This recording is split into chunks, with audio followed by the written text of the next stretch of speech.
What's up, dudes? Welcome back to another episode of Rhomas Men's Team. Pretty simple. We are a group of guys helping each other make progress towards each other's goals. If you're new to the channel, awesome and welcome. If you want to help support the channel and join our pro team, head over to rhomasteam.com/pro, where you can contribute to us on a donation basis. We also give you access to exclusive content, mastermind groups, etc., etc. So anyway, hope you enjoy this episode, and we'll see you on the team.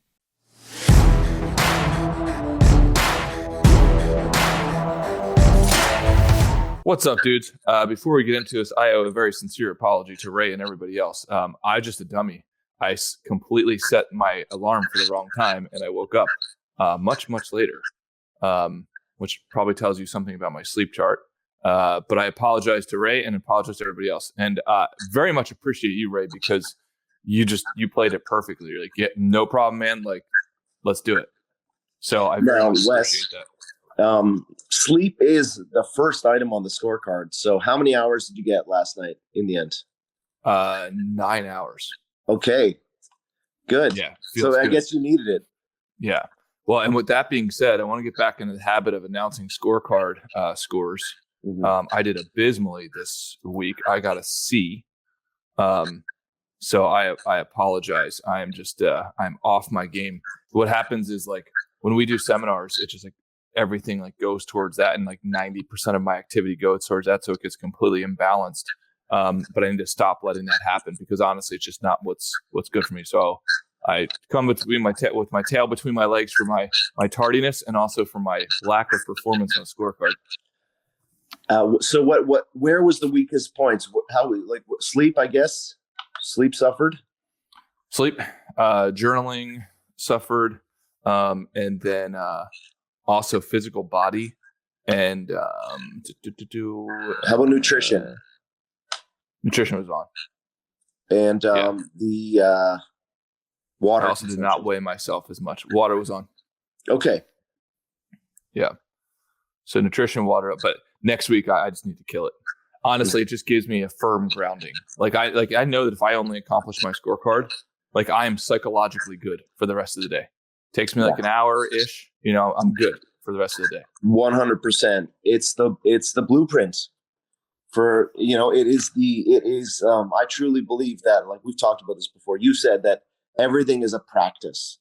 Yep. Whether it's realizing your dreams, falling in love, having a spiritual side, even those esoteric things, learning how to swim, learning how to ride a bike, obviously. But even the esoteric things are a practice.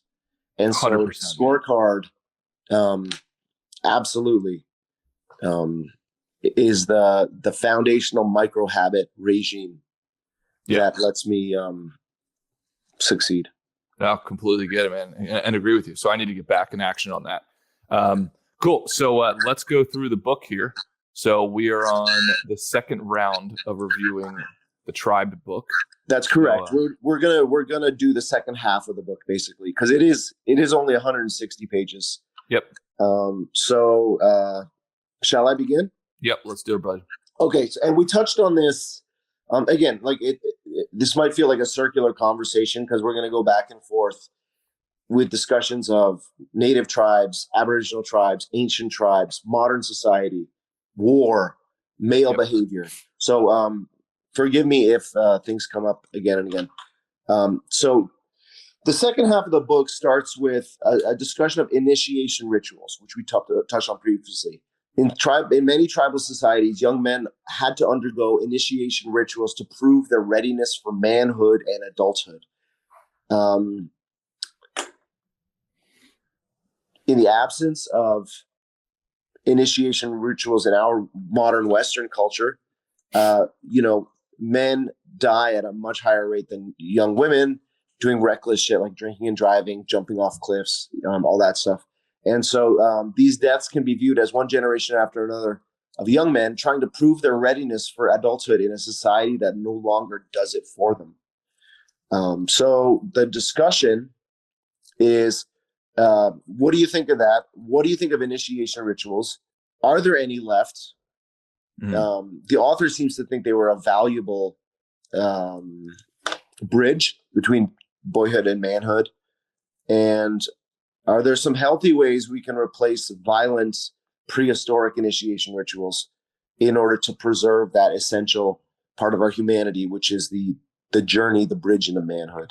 Oh yeah, yeah, phenomenal question. So my personal opinion on it is yes, there are still some left if you do it in intentional ways. So for instance, like for me, one ritual that I'm trying to cross into manhood is to becoming the pure rainmaker for the business, if that makes sense. Like being like going from dependency on partners to bring in business to like I want to be the rainmaker. And by the way, I want all of the partners to be rainmakers.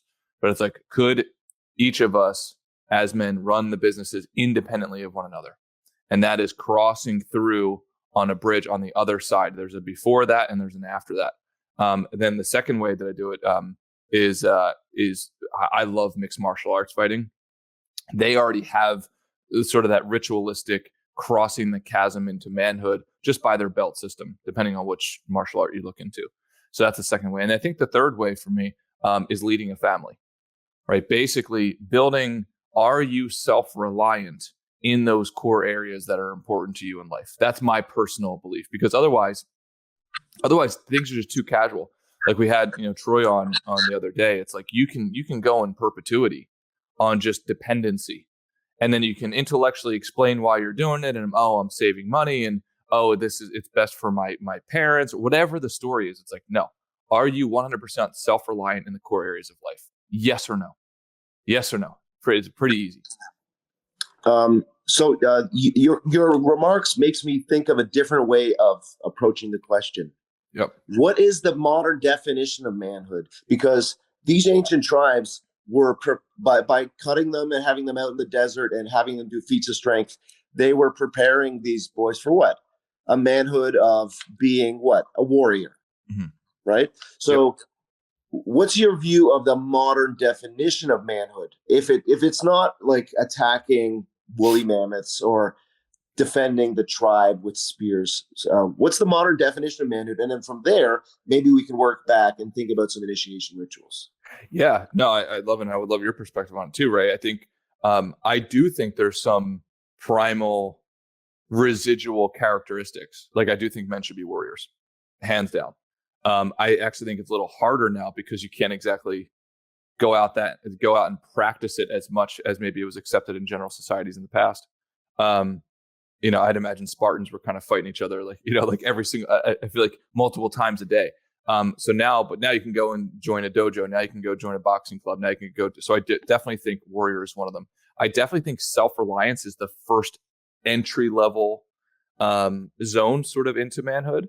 But I think ultimately it has to be self-reliance and then have others to be able to rely on you, a wife, children, family, friends, etc. So are you building up your skills and or your resources so much to the point where it can support the immediate community around you? So I think warrior, whether it's business or career. So can you earn money? Right. And then honestly, dude, outside of that, like, can you fight? Can you earn resources? And then I would say, can you relate? Like those are probably the three. Like and under relate is like lead, communicate, harmonious relationships, like those types. If I had to focus on three, it'd probably be that. What would it be for you? And what do you think about all that? I think, I wrote down the word leader before you mentioned that, because that is a kind of a leadership is, the leadership in a tribe and leadership in the modern world involved a lot of the same skills, whether it's consensus building, whether it is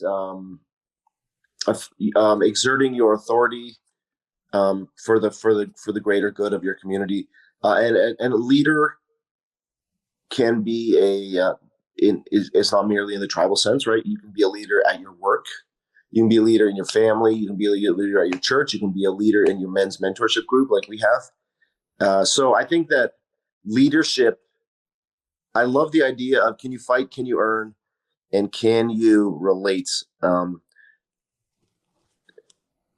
So I think being a leader and a provider, I love the idea of being a family man, having a family. having a family, having kids isn't in the cards for everybody, right? Right. But if it is in the cards, and it's not just having sperm and making a baby, right? When we talk about being a family man, it's like doing it right, Yep. showing up for your family. And so, yeah, the family, it's amazing. The family is actually the family is a tribe, right? Like the tribe, probably everybody was related to each other in one of these ancient tribes, right? Yep. So the family is a perfect kind of nucleus of where that manhood is most needed, that leadership, being a provider. And then, can you relate? I don't really like the way that sounds. Like, I think there's a better, catchier term we can use. But yeah, because we're trying to think of a word that includes like understanding, sharing, listening, Yep. empathy, advice, support, love, right? So love. How about love? Like, can you fight? Can you earn? Can you love? Yeah. No, I completely agree. So I think of all those things. Yeah, and I think in there, that self-reliance piece, at least for me, is extremely important. Like it feels to me like tribes of the past, that crossing into manhood was built off of a foundation of self-reliance. Like, hey, now you have the skills and the strength and the emotional stability to be able to lead a family, to be able to lead a tribe. I also think leadership, in my opinion, is oftentimes too binary. It's like, oh, you're either a leader or you're not. It's like, I think leadership is situational. Like, for instance, this morning, Ray, I woke up late and you took the lead. I called you, apologized, and you said, let's do it. Or let's just do it. Like, you took the leadership like right away. So I think it's situational as well. Mm-hmm. Awesome.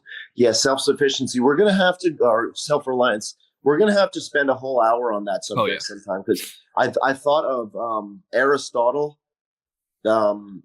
who I'm not that familiar with. I mean, I studied him in university, but kind of just read the title and the the kind of like back cover, and just kind of riffed. I just kind of, just kind of stuck my head down from there. But he talks about happiness belongs to the self-sufficient. And then there's another quote where, like, if you're desperate, you can't be moral. Like, if you're desperate, you're starving, your family needs food, your family needs money for rent. It's almost impossible to be moral and take the high ground, So, so let's put a pin in self-sufficiency and self-reliance, because that is a whole like universe to explore and stuff. Let's do it. And then real quick, Dakota asked, he said, hey, it's been a while since we've been on. Does Matt join anywhere? So Matt just had a baby, so he's going to be out for a little while. Baby boy. So Ray's more attractive, so we're going to go with Ray for a little bit. Thank you. I would love to get a little clipping of his hair, though. Yeah, he's got it down to here like Three Stooges. But okay, topic 2, that in the second half of the book is disasters, right? Natural or man-made disasters are the great equalizers. One thing and these are some quotes I pulled from the book. One thing that might be said for social collapse is that for a while, everyone is equal. One thing that might be said for social collapse is that for a while, at least, everyone is equal, right? Like, he talks about Hurricane Katrina, and nobody had access to water or fresh, like, drinkable water, right? He talks about different earthquakes where the rich and the poor were kind of crushed or left to fend for themselves in the state of chaos, equally rich and poor, right? And there's a great quote here: an earthquake delivers with what the law in practice promises to maintain, which is the equality of all men, right? Or think of your shows or your movies that you've seen where a plane crashes on a desert island, and there's a kind of smattering of people that all have to pull together, because you don't need a lawyer or a bus driver or an accountant when you're on a desert island, right? So there's a great equalizing effect. Hey dudes, sorry for the interruption here. Just wanted to let you know, if you want to join our pro team, go to romasteam.com/pro. You can help support the channel. You will also get access to exclusive content, masterminds, one-on-one sessions, etc. All right, back to the episode. When people are actively engaged in a cause, this is a great quote. When people are actively engaged in a cause, their lives have more purpose, with a resulting improvement in mental health. He talks about the Blitz, which is the German air war against Britain in 1940 during World War II, and how mental health statistics, cases of people checking into insane asylums, whatever, went down because of the rallying effect of the tribe being under attack, right? Modern society has gravely disrupted the social bonds that have always characterized the human experience, and disasters thrust people back into a more ancient and organic way of relating. So, what do you think of disasters, either natural or man-made, being equalizers? And is it, again, like the first topic, is it possible to have this kind of equalizing feeling amongst our brothers without having to go through an earthquake? Yeah, absolutely. So, and I think the book said, what was the Blitz, right? It was something crazy, like 50 nights of 50 days or something like that of bombings. Like, it was something insane. I forget what the number was, but I remember reading, I was like, holy hell. Like, I could not imagine that. And they said that people still went to work, I believe is what the book said. They walked across town instead of taking the bus or subway and walked back. And there was absolute social cohesion and not the total breakdown in civil order that they expected. Yeah. So I have a slightly, I disagree slightly with what the book is saying. And I am cross-pollinating with what it said earlier in the book, which was, I don't think it equalizes men. I think it exposes men to see whether or not they're equal. Like, I think in modern capitalistic society, it gives us the ability to store resources so much to the point where it could even store resources for our offspring. So they actually don't have to have skills. Right. So I think when stuff like this happens, an earthquake or something, which, by the way, if an earthquake or like we crash in a plane, like I'd want MFG there with me, because I feel like he'd automatically have like war paint in his backpack and like has all the skills. Like spear fishing and stuff. Exactly. You know? Like literally MFG is the exact type of dude that it's like when the great equalizer happens, you will see he's at the top of the hierarchy because he's so well-rounded in his skill set. Mm-hmm.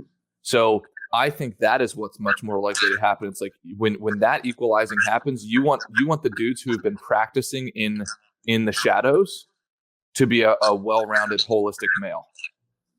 You don't want the rich dude who's been sucking at the teat of his trust fund, right, and who has zero skill. You do not want that. And that's where in the beginning of the book they talked about tribes. It's like if you were living too much off of the tribe, they killed you. If you were trying to cheat the system, that's what they're talking about at the beginning of the book. It's if you're trying to hoard resources. Exactly. Yeah. Right. Disproportionately, and you're not bringing enough to the table, like they killed you, they just left you out. Right. So I think I would put that slight caveat there. I think it's a great equalizing playing field to see who actually brings what to the table. Wes, it makes me think of the term social status, social capital, right? Because on that desert island, social status is out the window. Mm-hmm. Who went to Ivy League school? Yep. Whose dad is rich? Who is conventionally handsome or beautiful, or you know what I mean? Social status gets completely reshuffled. Right? Oh, correct. And so, so you don't even have to say disasters equalizes men or disasters expose men. Disasters reshuffle men, right? Mm-hmm. And so I guess. To expand on what you're saying is I don't know how to say it, but is it the Boy Scout ethos of, you know what the Boy Scout mantra is? Mm-hmm. Be prepared. Always be prepared. Oh, love it. Right. So maybe you're talking about, because you're talking about the being the complete man, the whole man, the holistic man, the well-rounded man. Yep. And so that we have those skills available to ourselves, whether or not we're in a disaster situation. Exactly. Right. And it's groups like this, right, where we put pressure on each other to say, hey, great, you're making a lot of money, but you're cheating on your wife, right? Or you have a great relationship, but you can't support a family, right? Or like, yeah, that's great, but then you can't fight, right? What's going on? You're killing it at work, but what's up with those man boobs? Exactly. Right? Yeah. And because the reality is those equalizing events, they might not happen very often in an extreme way, but they actually happen a lot. I would say way more frequently than we think. I can give you an example. Please. A heart attack. Yep. Completely agree. That is a heart attack can be crashing on a desert island and dying on impact, right? Yep. And the whole man, the holistic man, the Rhomas man is prepared for that. Yep. Because he's exercised every day. He's eaten healthy every day. He's managed his stress. He's gotten his sleep. He's drank his water, right? Yeah. And or a relative has a heart attack, or a relative goes through cancer, and all of a sudden a spouse, like a 2-income household, or a medical emergency in the household, that puts emotion that cripples the family finances. Yep. Right. It doesn't have to. You're right. It doesn't have to be a Hollywood kind of scenario. Joe and the volcano or whatever. Dude, I can tell you, I'm dealing with like 4 of them right now. In your personal life, or absolutely. Your friends? Okay, yeah. No, because you've also often brought up the example of one of your mentors on Wall Street who killed it every day in the stock market, but then had to have a leg amputated or something because of diabetes or lost his family. He just died. Pardon? He just died. He just died. Yep. Wow. Wow. It's a perfect example, dude. Well, and so, how old was he? He was 61. And did he have a wife and kids?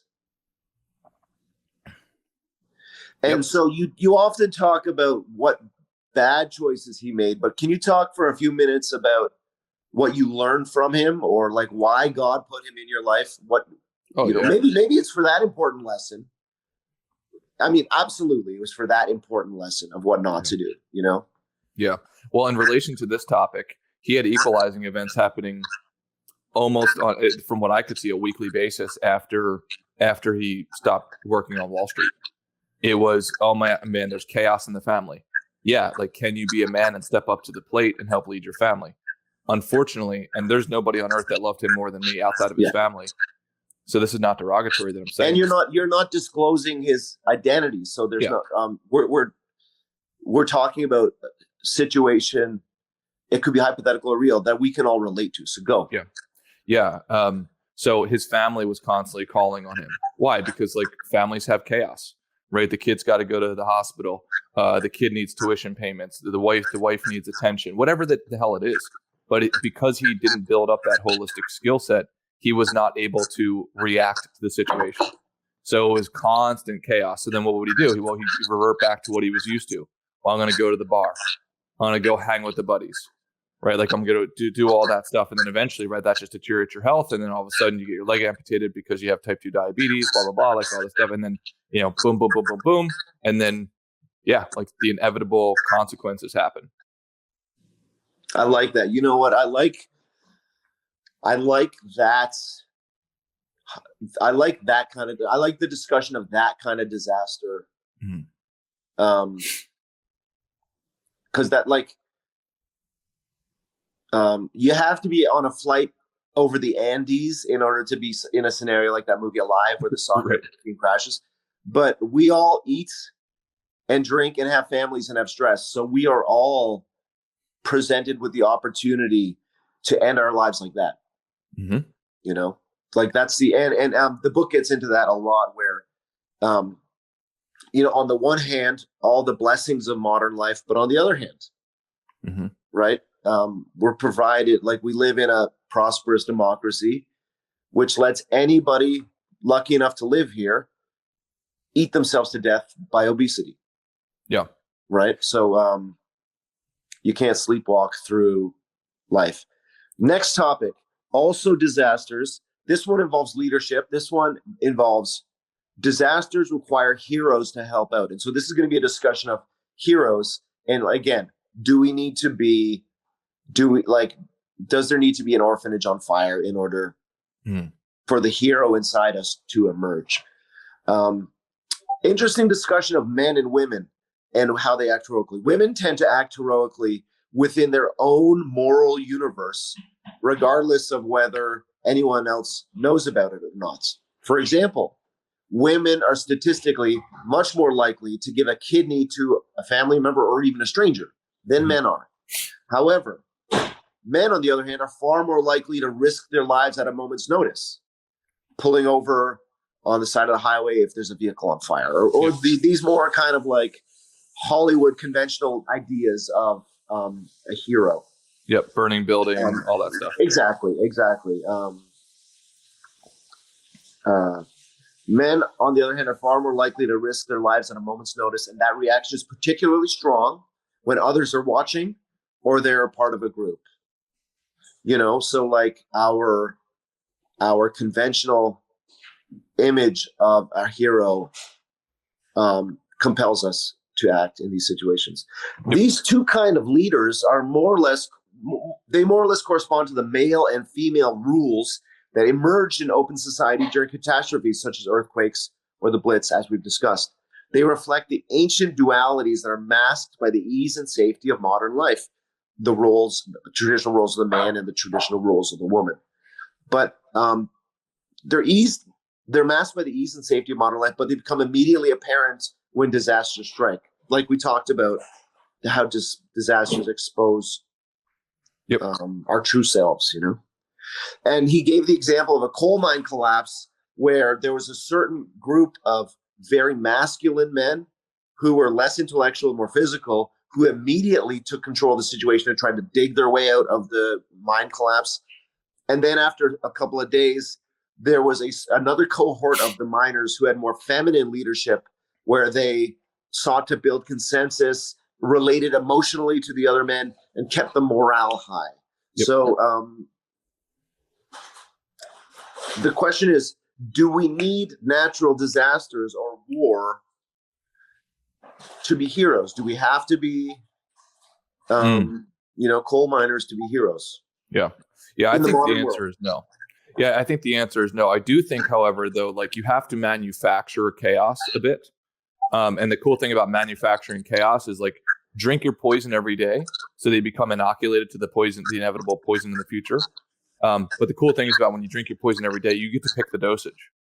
So, you know, if let's say if it's fighting, you can go and join a fighting gym and spar every day. And the cool thing is you can call timeout. You don't have to participate in all of the activity, like all that stuff. But if you don't, then eventually you're going to be called. Now, whether that's a physical fight or if it's a verbal altercation or whatever the hell it is. So it's like that whole quote of like, you do not rise to the level of the occasion. You fall to the level of your training. And I think we can pick out a million events in this. I mean, Ray, as a father, I got to imagine you're consistently called to action. You're consistently called into question. You're consistently dipped into chaos, whether it be voluntarily or just involuntarily. What is your perspective on this? Like, how often you, as a man, as a husband, as a father, as a business owner, how often are you dipped into this like potential heroic scenario? Yeah, I think showing up for your family is an excellent example of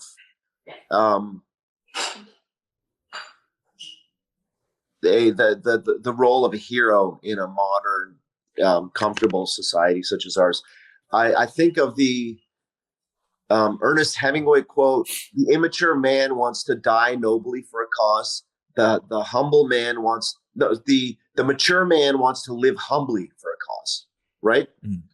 So fatherhood isn't dying nobly for your family, right? Like that kind of like that cliche definition of a hero. Mm. It's living humbly, serving your family, right? I also thought of like, again, drink your poison every day. Yeah, if you're gonna defend your family physically against an assailant, you might want to take a few karate lessons or jujitsu lessons or work out in the gym to, again, like the Boy Scouts say, be prepared, right? Defending your family from a mugger, again, cliche, Batman origin story, hero. But think about like if your car breaks down with your family in it, or if you see a young lady or young man or elderly lady or elderly man or anybody on the side of the road, right? Maybe it would behoove you to learn how a car functions, how to change a tire, so you can be of assistance in that situation. And yes, you will feel like the hero for helping that person with their flat tire, but drinking the poison and learning how a car works is not heroic. Yep. Right? That is the living humbly for your mission. Definitely.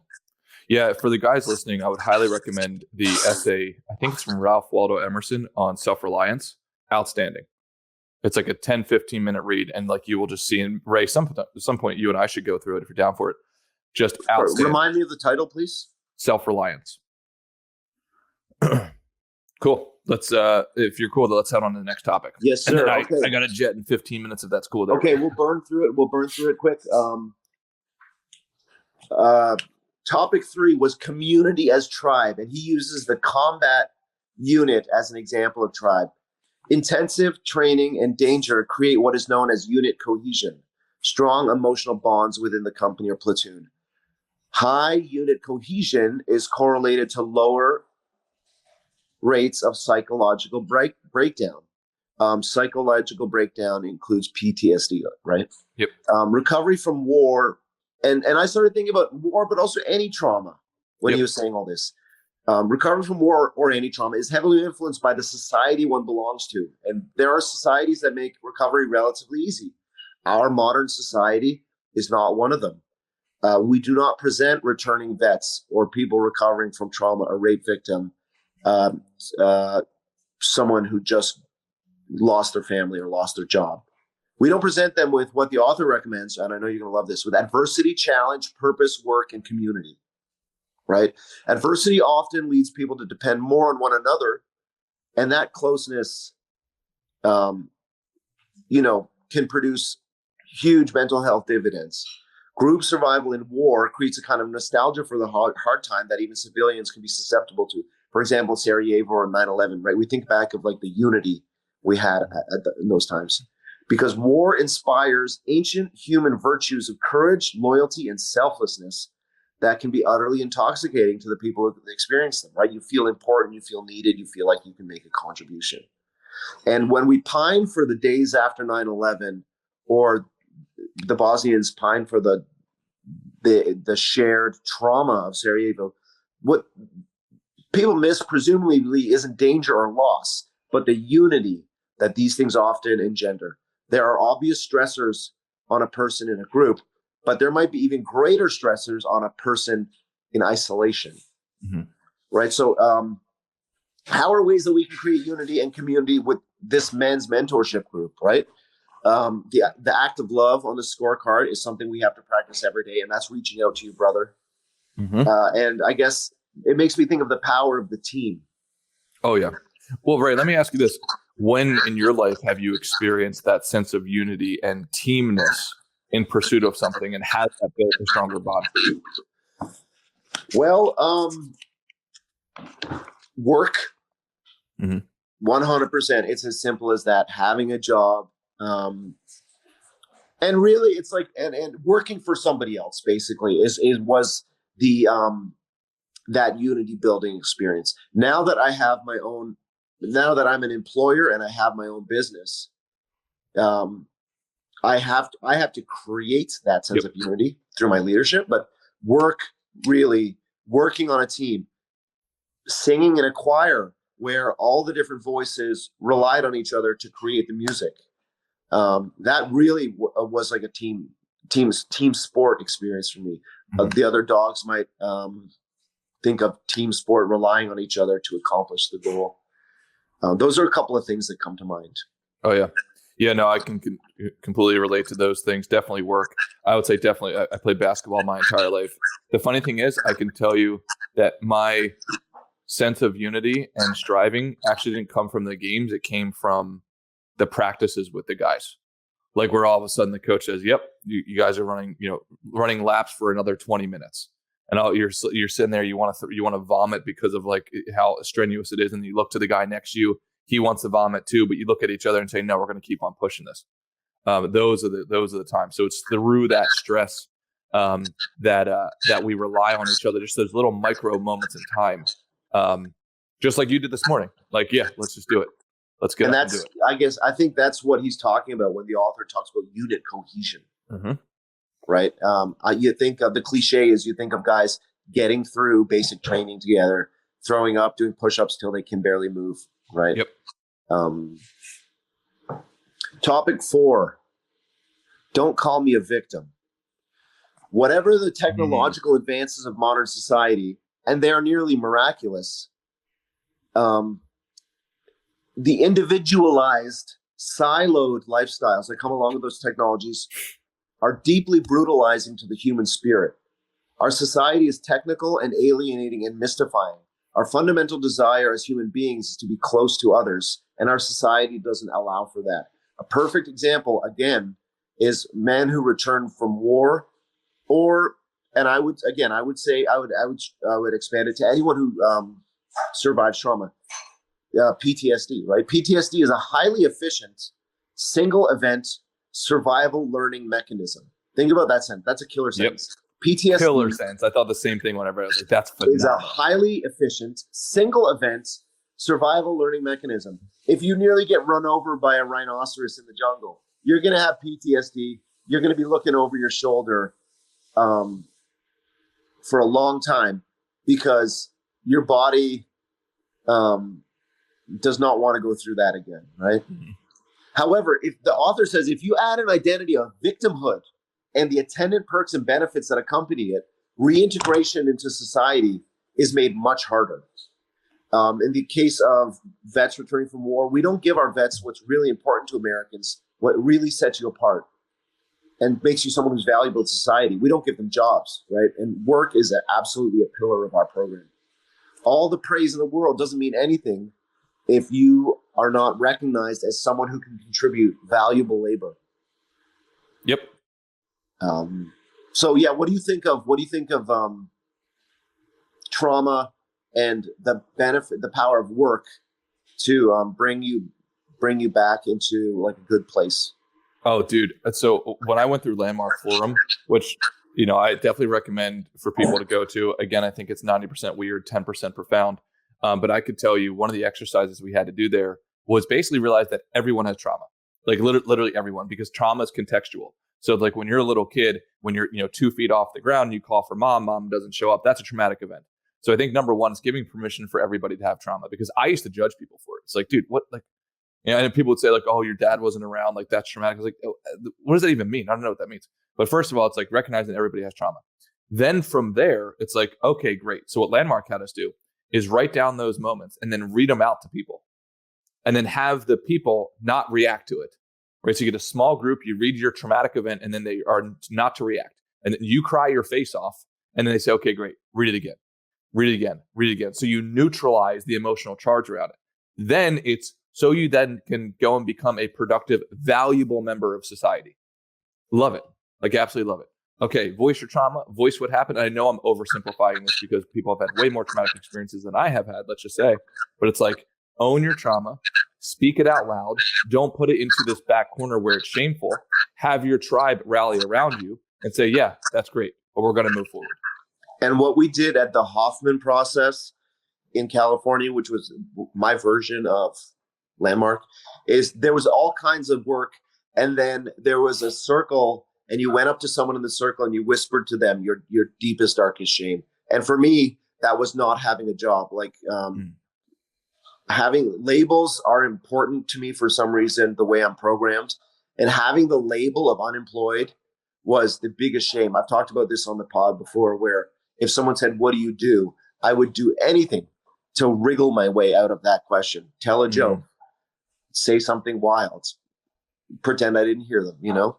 And so we had a similar exercise at the Hoffman process to neutralize the shame and the victimhood, the self-imposed victimhood, right? Yep. They go on a little bit with victimhood. Ex-combatants and survivors of trauma, as we discussed, should not be treated or encourage themselves to see themselves as victims, right? Especially a victim class that is entirely dependent on the government for their livelihoods. In combat, passivity and victimhood can get them killed. When they come home, they often find themselves being viewed so sympathetically that they're excused from having to fully function in society. And I think of other, you know, the way parents, spouses, or the government kind of nanny states or mommies people, you know. Veterans and survivors of trauma need to feel just as valued and productive back in society as they were on the battlefield. Instead of being able to work and contribute to society, which is a highly therapeutic thing to do, again, as men, especially the importance of work. A large percentage of veterans are just offered lifelong disability payments. And so the discussion is, I'm not a victim, right? As men, we have to work. And you've talked about one of the best things you can do for a brother is to compete with him, right? Yep. And so go. Why don't you riff on that? Oh yeah, I mean, dude, like I think one of the worst things you can do for a guy is take plates off of his bench press. Right? Like, oh, it's too hard, man. Let's take it off. Now, obviously within reason, but you get the analogy. It's like if I lift that weight for you, what am I doing for you? Well, how about I get into the bench next to you and I lift more weight than you? Then all of a sudden it's like, well, geez, if Wes can do that, we're relatively the same size. Why can't I do that? And then all of a sudden, when there is a call to action, when there is a war outside of that gym, you and I can both handle it. You can depend on me because you know I can lift the weight, and similarly, I can depend on you. I don't know what greater gift you can give a man than compete with him. I really don't. I love awakening the psycho in you, Wes. It's so obvious when it happens, man. You just switch. Like, you just switch. Well, I remember being in Muay Thai class and like just trying to kick the leg off of this dude. Just like I'm literally like, I'm going to try to kick his leg off. Like I'm going to try to break his leg off of his physical body. And we're friends, we're acquaintances in the gym. And he's like, dude, relax. So I kind of pulled him aside. It was like, don't tell me to relax. And I said, and I will give you the favor of not doing the same for you. And like he got it. Like he's like, you're right, dude, 100% right. So then we both try to kick each other's leg off. And then if we can just move away from kicking people's legs off and go into work, the work, how important work is to men in general, how important it is for our identity, and how helpful it is to help brothers get back on the horse, like, right, to get their life back in order. I think the practice your craft is one of the pillars of the scorecard for this reason, right? Because absolutely, it's not do your job. It's self-mastery, regardless of who you work for or whether you work for yourself. Exactly. Right. If you don't, you rob yourself of all. Sorry, go ahead. You rob yourself of the benefit. Each time you ask somebody else to do something for you that you could do yourself, each time you skirt the project, or each time you don't hit the deadline and then you don't reconcile it with the team, each time you're taking plates off of your bench press. Mm-hmm. And it's like, that's hurting no one else except for yourself. You get the optical illusion of the benefit for that particular day, but that's it. That's it. You just get that small, short, shitty win. But the long-term victories are definitely not going to be yours, for sure. Mm-hmm. So for topic 5, it's not a topic. The author really captured the tribal ethos on the last page of the book. The tribal ethos is acting in a tribal way simply means being willing to make a substantive sacrifice for your community, be that your workplace, your neighborhood, your family, or your entire country. Belonging to a society requires sacrifice, and sacrifice gives back way more than it costs. So that makes me think of, I'll say it one more time. Belonging to society requires sacrifice, and sacrifice gives back way more than it costs. I think of the 90-10 rule when I hear that. Love it. And do you want to remind us what the 90-10 rule is? Yeah, 90-10 rule is I call it the payback ratio. So most people are trying to have a payback ratio of 50-50. right? Like, and in so doing that, they don't even get close to 50-50. So, okay, Ray, I will do this.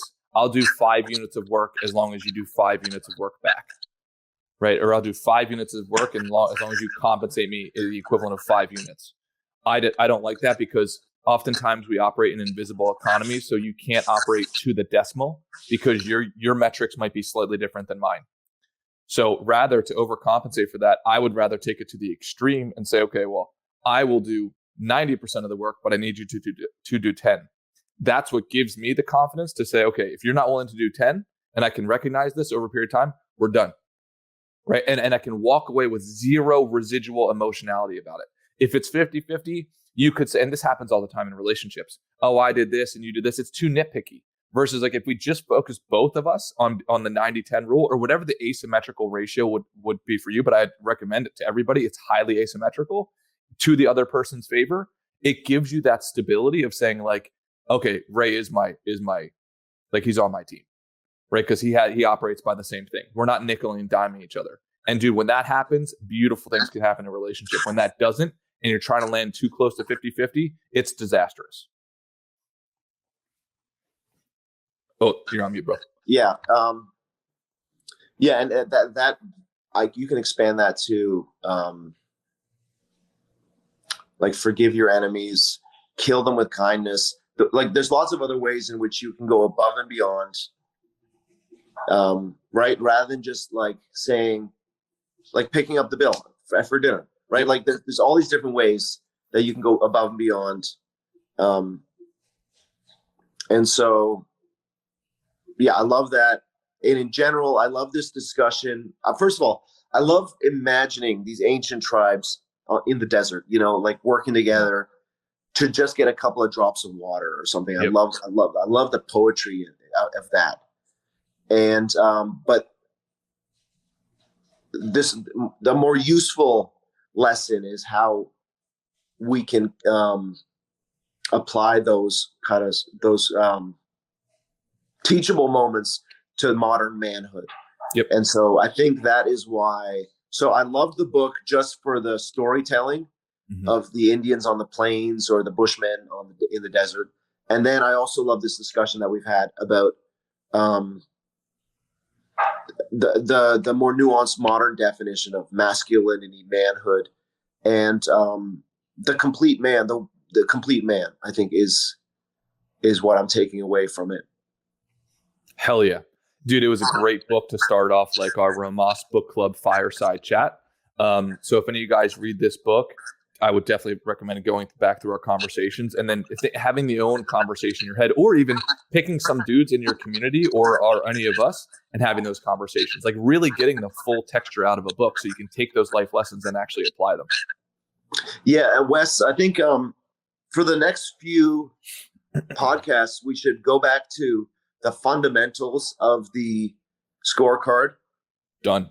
The goal setting, the health, the fitness, and then maybe in a month or two, pick another book. I know you've got a million of them in your book club that were really formational texts for you. Yep. And let's attack that and share that wisdom. Okay. Let's do it, dude. Great talk, Wes. Thank you, dogs, for showing up.